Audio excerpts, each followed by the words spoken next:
Bismillahirrahmanirrahim. Assalamualaikum warahmatullahi wabarakatuh. Alhamdulillahirabbil alamin. Puji syukur senantiasa kita panjatkan kehadirat Allah Subhanahu wa taala. Salat dan salam senantiasa teranturkan kepada Nabi Muhammad sallallahu alaihi wasallam. Langsung saja kita mulai ngaji filsafat malam hari ini dengan sama-sama membaca suratul Fatihah. Untuk yang beragama lain mungkin bisa menyesuaikan. Al-Fatihah. Selanjutnya kami persilahkan kepada Pak Farudin Faiz. Oke, bismillah. Assalamualaikum warahmatullahi wabarakatuh. Bismillahirrahmanirrahim. Alhamdulillahi rabbil alamin. Assalatu wassalamu ala asyrafil anbiya'i wal mursalin sayyidina wa maulana Muhammadin wa ala alihi wa ashabihi wa man tabi'ahum bi ihsanin ila yaumiddin. Amma ba'du, mari kita lanjut lagi ngaji filsafat kita. Malam hari ini kita ada di sesi terakhir kita merayakan kenabian. Ini saya senang kalimat ini. Ini kalimatnya Syekh Jami' yang dulu pernah kita ngaji, Yusuf Zulaikha. Ini kalimat waktu Nabi Yusuf sudah sukses. Itu beliau bertemu lagi dengan Zulaikha yang sudah tidak lagi jadi putri. Sudah jadi orang biasa yang mengenaskan nasibnya. Sudah tidak secantik dulu lagi, bahkan sudah tua. Terus ada pernyataan semacam ini dari Allah. Ceritanya Nabi Yusuf itu, oh ini Zulaikha yang dulu ya, kok masih hidup ya.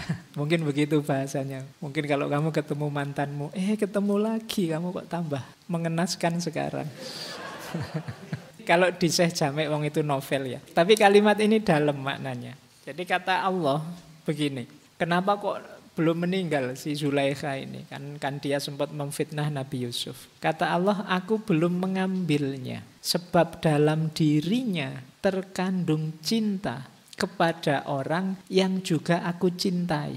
Karena ia sangat sayang padamu. Bagaimana engkau mengira bahwa aku akan mengambil hidupnya? Matanya yang menangis memberikan kesaksian akan cintanya. Meski sepanjang hidupnya ku buat dia putus asa. Kini aku akan membuatnya kembali muda. Ia telah memberikan kepadamu jiwanya yang sangat berharga. Jika aku sekarang memberkainya, jadikan ia sebagai bagian jiwamu.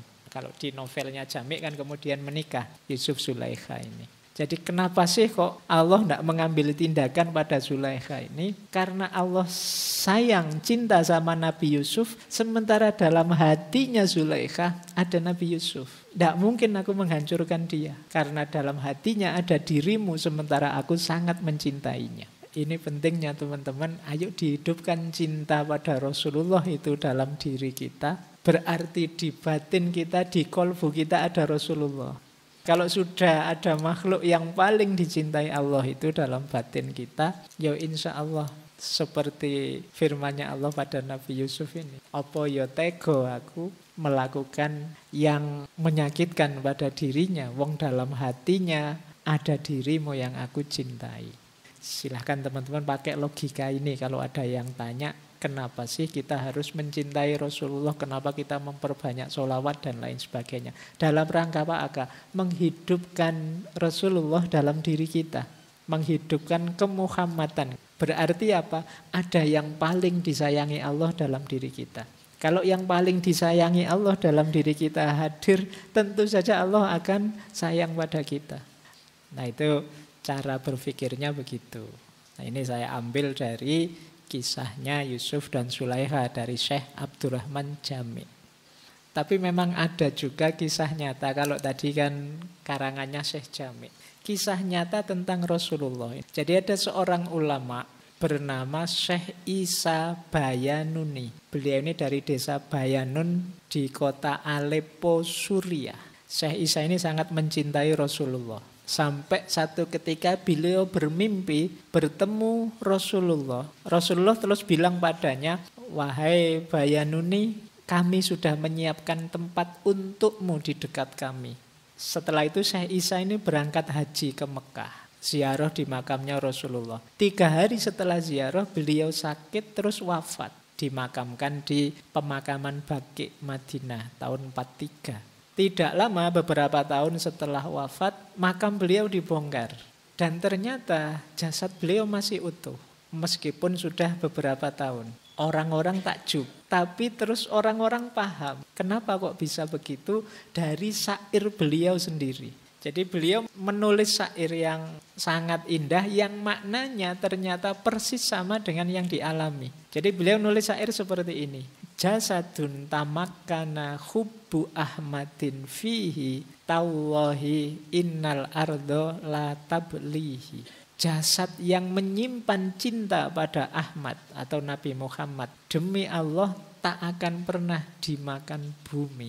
Au kaifa yablihi turab wa hubbuhu fi qalbihi wa madhuhu fi fihi. Bagaimana tanah akan menghancurkannya sedangkan cinta pada Nabi ada di hatinya dan pujian pada Nabi ada pada lisannya. Akfir alaihi minas sholah. Perbanyaklah sholawat pada Nabi. Fa innaha nurun likobrika indama ta'wihi. Karena itu akan jadi cahaya di kuburmu saat engkau memasukinya. Ternyata beliau sendiri yang nulis syair seperti ini dalam rangka cintanya pada Rasulullah. Dan oleh Allah bunyi syair ini dibuat persis sama dengan kondisi beliau sendiri. Kalau ini kisah nyata. Ini logikanya sama. Jadi kalau dalam diri kita ada cinta pada Rasulullah, kalau Rasulullah hidup di hati kita, bahkan tanah pun tidak akan berani menghancurkan kita. Kalau mulut kita terbiasa memuji kekasihnya Allah, tanah juga tidak akan berani menghancurkan jasad mulut kita. Ini ya, jadi ini dasar-dasarnya, logik-logiknya. Kalau teman-teman bertanya kenapa sih hubungan dengan Rasulullah itu harus ke tataran cinta. Nah sekarang kita lacak sekarang hakikat kecintaan kita pada Rasulullah. Ini saya ambil dari berbagai sumber. Yang pertama, cinta pada Rasulullah itu sesuatu yang patut saja, lazim saja. Maksudnya apa? Loh, Rasulullah itu sudah sangat mencintai kita. Sepenuh hidupnya yang menggalaukan, menggelisahkan beliau adalah nasib umatnya. Kalau kita mencintai beliau, itu sesuatu yang wajar sekali. Makanya bahasa di situ ditulis patut memang kita mencintainya. Tidak pantas kita itu tidak cinta pada beliau. Ini ayat yang kemarin kita singgung di pertemuan awal bulan itu kan, At-Taubah ayat 128. Laqad ja'akum rasulun min anfusikum azizun alaihi ma anittum harisun alaikum bil mu'minina raufur rahim. Sangat berat dalam diri beliau itu kondisimu. Beliau itu selalu mikir engkau. Harisun alaikum, ingin gimana umatku bisa selamat. Kemudian raufur rahim, sangat belas kasihan, sangat penyayang pada kalian. Jadi cintanya Rasulullah itu sudah sangat dalam pada kita. Kita aja yang sering jual mahal pada beliau. Ada cerita yang saya hafal sampai sekarang.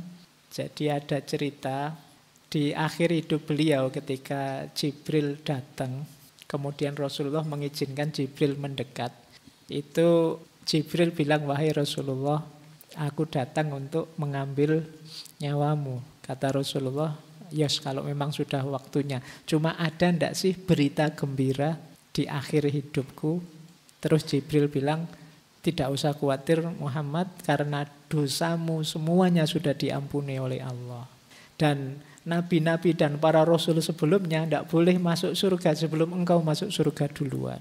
Dan ini nanti semua malaikat akan mengiringkan ruhmu kembali kepadanya. Itu jawabannya Jibril seperti itu. Tapi Rasulullah justru bilang, itu kan kalau tentang saya, bukan itu yang saya inginkan. Saya ingin kabar gembira tentang umatku. Terus Jibril bilang, iya kamu juga harus gembira Muhammad. Nanti umatmu siapa saja asal mengikuti petunjuk Al-Quran, mengikuti sunnahmu, akan dijamin keselamatannya, dijamin surganya. Baru Rasulullah alhamdulillah kalau gitu silahkan dicabut nyawa. ada cerita di kitab itu ketika Rasulullah merasakan beratnya lepasnya nyawa dari raga, beratnya sakaratul maut, ada cerita beliau ini memohon semoga nanti sakitnya sakaratul maut untuk seluruh umatku, biar aku saja yang merasakan. Kalau sakitnya seperti ini, biar aku saja yang merasakan. Terakhir ketika beliau masih sempat berpesan, ada 3 hal yang dipesankan oleh Rasulullah. Yang pertama, jangan tinggalkan sholat. Yang kedua, jagalah perempuan, lindungilah perempuan. Dan yang ketiga, ini terkenal sekali, ummati, ummati, ummati. Ini menurut saya tidak pantas kalau kita tidak mencintai Rasulullah. Beliau begitu peduli, begitu mencintai kita. Ada banyak momen-momen betapa beliau itu sangat mencintai umatnya. Bahkan umat yang menyakiti beliau seperti di Taif, itu pun beliau masih mendoakannya supaya mereka dapat hidayah, tidak memaki, tidak melaknat. Baik, jadi yang pertama ini, hakikat cinta pada Rasulullah itu kepatutan, kelaziman. Yang kedua, selain kepatutan juga kepatuhan. Allah juga menuntun kita untuk mencintai Rasulullah dan patuh padanya. Ini surat Ali Imran, Qul in kuntum tuhibbunallaha fattabi'uni yuhibbukumullah wa yaghfir lakum dzunubakum. Jadi ini Allah sendiri yang berpesan pada kita, kalau kalian mencintai Allah, katakan wahai Muhammad, kul itu pada Nabi Muhammad, katakan wahai Muhammad pada umatnya, berarti kan kalau kalian mencintai Allah maka ikutlah aku. Aku kan berarti Nabi. Nabi yang disuruh bilang pada umatnya. Yuhibbukumullah. Kalau kita sudah mengikuti Rasulullah, mencintai Rasulullah, pasti Allah cinta pada kita. Wa yaghfir lakum dzunubakum. Dan Allah akan mengampuni dosa-dosa kita. Wallahu ghafurur rahim. Karena Allah itu Maha Pengampun juga Maha Penyayang. Jadi ini alasan kedua, kepatuhan. Berarti apa? Ya Allah juga menyuruh kita mencintai Rasulullah. Tidak boleh lagi alasan saya Allah saja Pak. Tidak pakai Rasulullah menghalangi jalan, itu tidak tahu adab namanya. Wong Allah sendiri merintahnya begitu. Jadi kalau kita mengklaim diri kita mencintai Allah, ya cintai Rasulullah, patuhi Rasulullah. Yang ketiga, kalau tadi kepatuhan, kalau ini diksinya kewajiban. Ini ada satu hadis bisa dicek di Bukhari. Ketika ini cerita Rasulullah bersama Umar bin Khattab. Jadi ketika berdua antara Rasulullah dan Umar ini, terus Umar bin Khattab bilang, wahai Rasulullah, engkau aku cintai, lebih aku cintai dari apapun, kecuali diriku sendiri. Tapi kata Rasulullah, jangan begitu wahai Umar, walladzi nafsi biyadi, harusnya apa? Engkau mencintaiku sampai segala sesuatu termasuk dirimu. Kabarnya Umar berpikir sebentar, apa ya harus begitu? Ternyata ketemu oleh Umar, ya memang harus begitu. Jadi memang segala sesuatu harus tidak mengalahkan cinta kita pada Rasulullah. Berarti apa? Prioritas hidup kita yang paling awal ya cinta kita pada Rasulullah. Bahkan bukan harta, bukan anak-anak, bukan ini, nanti ada ayat selanjutnya. Saya lanjutkan saja ya, biar lebih jelas. Kenapa kok harus segalanya? Ini di surat At-Taubah lebih tegas lagi. Kul in kana abaukum wa abnaukum wa ikhwanukum wa azwajukum wa asiratukum. Wah, ini disebut semua. Wa amwalun niktaraftumuha wa tijaratan tahsyauna kasadaha wa masakinu tardaunaha. Jangan sampai ada yang melebihi cinta pada Rasulullah. Apakah itu cinta kita pada bapak, pada anak, pada saudara, pada istri, pada keluarga, pada kekayaan, pada perdagangan yang jadi andalan hidup kita. Berarti karir, pekerjaan, pada tempat tinggal dan lain sebagainya. Jangan sampai ini lebih kita cintai dari Allah dan Rasulnya. Ini coba nanti dicek ya surat At-Taubah ayat 24. Kenapa sih tidak boleh begitu? Karena hakikatnya hidup kita di dunia ini adalah Abdullah dan Khalifatullah.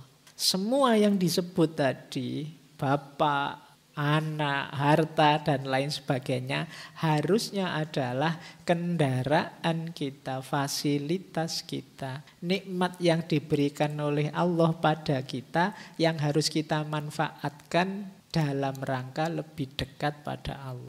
Jadi kalau ada kok mengalahkan cinta kita pada Allah dan Rasulullah, berarti kita sudah salah jalur, salah sikap. Kalau ingin selamat, nomor satunya harus Allah dan Rasulullah. Yang selain itu, ya memang harus kita bereskan, kita jalankan. Dalam rangka apa? Biar kita lebih kuat lagi, lebih mantap lagi untuk semakin dekat pada Allah. Jadi ini makanya di ayat ini saya sebut pakai istilah keselamatan. Karena begitu yang tadi kita cintai lebih daripada cinta kita pada Allah. Kalau bahasanya Al-Quran, fatarobbasu hatta ya'tiyallahu bi'amrih. Maka tunggulah sampai Allah mendatangkan keputusannya. Ini ancaman tapi halus. Mungkin kalau kayak bahasa kita sehari-hari, coba kamu lihat saja nanti. Tunggu saja nanti akibatnya. Maksudnya apa? Ya kalau orang salah jalan melenceng itu kan ya coba saja nanti lihat akibatnya. Karena ya salah jalan itu tidak akan sampai pada tujuan. Kalau kalian ingin bahagia dengan itu semua, kalau kalian ingin sukses dengan itu semua, tapi mengabaikan Allah dan Rasulnya, lihat saja nanti. Kalau Allah mendatangkan amruhu, urusannya. Baik, intinya itu sebenarnya. Makanya saya sebut kalau ingin selamat hidup, selamat dunia, selamat akhirat, ya Allah dan Rasulnya nomor satu. Ada lagi, kita mencintai Allah itu juga hakikatnya kemanfaatan. Kemanfaatan itu ada beberapa keuntungan yang bisa kita peroleh. Misalnya dalam hadis ini Bukhari Muslim ada. Salah sumangkunna fihi wajada halawatal iman. Ada 3 hal yang kalau orang punya 3 hal ini, dia akan merasakan manisnya keimanan. Yang pertama, ayyakunallah wa rasuluhu ahabba ilaihi mimma siwahuma. Ketika Allah dan Rasulnya lebih dicintai dari apapun selain Allah dan Rasulnya tadi. Ini orang bisa merasakan manisnya iman. Menarik ya, kita itu mungkin sejak kecil ya ngakunya beriman, berislam. Tapi kalian merasakan manis apa beban agama itu?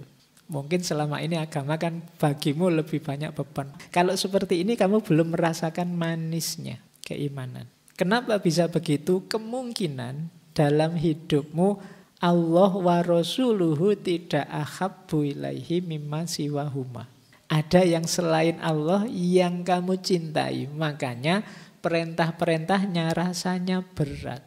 Sehingga tidak manis, tidak enak. Sholat itu kan bagi kamu tidak enak Pak, berat Pak. Kalau boleh ada diskon, mbok yo jamak itu bisa sewaktu-waktu lah Pak. Mbok yo kosor itu kalau pas capek bolehlah sholat dikosori. Karena itu beban bagimu. Nah, kenapa rasanya tidak manis? Ya karena memang Allah dan Rasulnya tidak prioritas ternyata dalam hidupmu. Kalau kamu prioritaskan dia engkau cintai dari apapun yang lain, insya Allah tidak ada yang berat. Lanjut ya, itu yang pertama cirinya. Yang kedua, wa ayyuhibbal mar'a la yuhibbuhu illa lillah. Jadi kalau mencintai seseorang, alasannya hanya Allah saja. Tidak ada alasan yang lain. Jadi kalau kita cinta sesuatu ya karena Allah. Kok kamu senang sama dia? Ya karena Allah. Cinta ini yang menumbuhkan Allah dan mengikuti sunnah Allah juga. Aku harus mencintai, makanya cepat-cepat nikah. Itu yuhibbu illa lillah. Tidak karena biar ini, biar itu. Yuk nikah yuk biar hidup kita ini atau hidup kita begitu, enggak. Illa lillah. Semuanya karena Allah. Berarti tidak dengan cara nabrak rambu-rambunya Allah. Dan yang ketiga yang membuat iman itu manis, wa ayyakroha ayyauda fil kufri kama yakrohu ayyukdhafa finnar. Benci, ini terjemahan bebasnya ya. Benci kalau balik sesat lagi, balik jahat lagi. Kita itu manusia yang sering bolak-balik kan. Kadang-kadang alasan khilaf Pak saya, tapi besok khilaf lagi. Besok lagi khilaf lagi. Kita kan manusia itu begitu, naik turun, naik turun. Tapi kalian akan merasakan manis iman. Kalau pas balik kok jahat lagi. Rasa benci bahwa kamu kok khilaf lagi, kamu salah lagi, kufur lagi.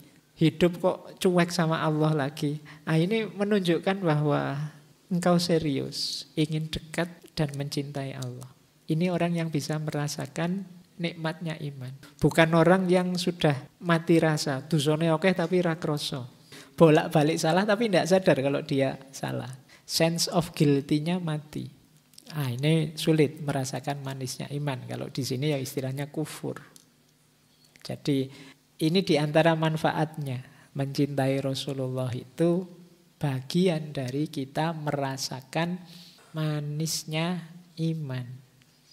Nah, ada lagi, satu lagi, mencintai Rasulullah itu sejenis harapan dalam hidup ini. Ini ada ceritanya, satu ketika ada seorang Arab Badui bertanya pada Rasulullah, tanya, wahai Rasulullah, kapan kiamat itu tiba? Nah, terus Rasulullah tidak jawab kapan ya, tapi tanya, emangnya kamu sudah mempersiapkan apa untuk kiamat? Jawabannya dia, wahai Nabi, aku itu tidak menyiapkan sholat, tidak menyiapkan puasa atau banyak amalan untuk hari itu.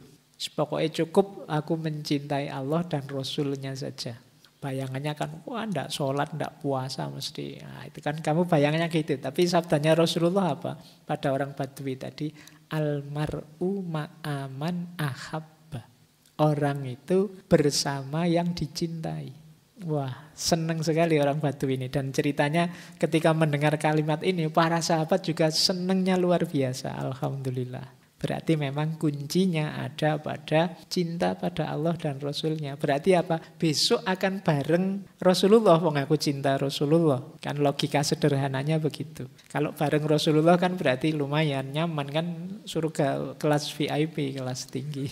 Nah, makanya almar'u ma'aman ahabba. Ini para sahabat gembira sekali mendengarkan kalimat ini. Bukan berarti, wah kalau gitu saya tidak usah sholat, tidak usah zakat, tidak usah puasa. Pokoknya mencintai Allah dan Rasulnya. Kalau kamu tidak mau sholat, tidak mau puasa, tidak mau zakat, sebenarnya menunjukkan kamu belum cinta sama Rasulullah. Jadi karena cinta itu kan tidak cuma di mulut saja atau pernyataanmu saja. Kayak kamu selama ini, wahai Rasul aku cinta padamu, sholat subuh jam 9 misalnya. Tidak berani berkorban bangun lebih pagi subuh saja. Itu menunjukkan belumlah kamu tatarannya belum cinta kalau masih begitu. Dosa santai saja, khilaf ya tidak menyesal. Manusia wajar saja Pak, dosa dikit-dikit, maksiat kecil-kecil misalnya. Nah, almar'u ma'aman ahab. Orang itu bersama yang dicintai. Makanya kan ada yang bilang nanti suami istri itu nanti di surga berkumpul lagi kalau saling mencintai. Kalau tidak saling cinta Pak, ya tidak tahu. Atau jangan-jangan menyesal ini yang laki-laki. Pak, saya sudah membayangkan bidadari Pak, ketemu istri lagi. Baik, yang kita cintai kan jangan takut-takut. Tadi suami, istri, anak, harta, dan lain sebagainya. Itu kan bagian dari cinta kita pada Allah dan Rasulullah. Jadi belum puncak. Puncaknya tetap cinta pada Allah dan Rasulnya. Ini ada ayat sebenarnya sama maksudnya. Satu ketika ada seorang laki-laki datang pada Rasulullah. Ini asbabun nuzulnya surat An-Nisa ayat 69 ini. Jadi ada seorang sahabat itu yang sangat cinta pada Rasulullah. Dia kangen terus. Suatu ketika dia datang pada Rasulullah, wahai Rasulullah, engkau lebih aku cintai dari diriku sendiri, bahkan dari anakku. Ketika aku berada di rumah, aku selalu ingat padamu dan aku tidak sabar untuk datang melihatmu. Cuma ketika aku ingat kematianku, aku sadar engkau nanti mesti masuk surga, derajatmu tinggi bersama para nabi. Sedangkan aku kalau masuk surga, khawatir surga level bawah. Jadi kita tidak bisa bareng. Kata dia, ini menggelisahkan saya Rasulullah. Berarti nanti di surga saya tidak bisa melihatmu. Kita levelnya beda. Nah ini mengeluh begitu sahabat ini. Karena saking cintanya sama Rasulullah. Khawatir besok di surga tidak bareng. Wong yo siapalah aku. Rasulullah mestinya bareng para nabi, para aulia, para syuhada.